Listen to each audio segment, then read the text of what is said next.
High, আমি অনসূয়া। আমার আরেকটা নতুন ব্লগে তোমাদের সবাইকে অনেক অনেক ওয়েলকাম। এবার ফেরার পালা। আমার তো একদমই যেতে ইচ্ছে করছিল না, ভীষণ মন খারাপ করছিল।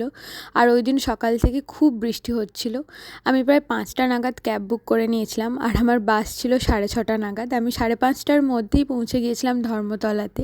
প্রায় 1 ঘন্টা ওখানে ওয়েট করার পরে 6:30টার সময় বাস আমার ছেড়ে দিয়েছিল, আর 9:30 নাগাদ আমি হলদিয়া পৌঁছে গিয়েছিলাম। যেহেতু আমাকে এসেই ডিউটি যেতে হবে, তাই তাড়াতাড়ি রুমে ঢুকে স্নান করে আর আমার গোপুসোনাকে অনেক দিন পর দেখে মনটা একটু আনন্দ হয়েছিল ঠিকই, কিন্তু রাই এবং অন্বেষার জন্য খুব মন কেমন করছিল। তারপর চলে গেছিলাম ডিউটিতে।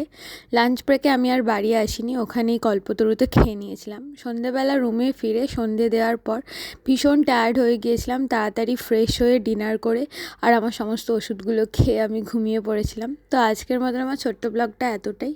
যদি ভালো লেগে থাকে প্লিজ সবাই একটু লাইক করে দিও, আর কেমন লাগলো অবশ্যই জানিও। বাই।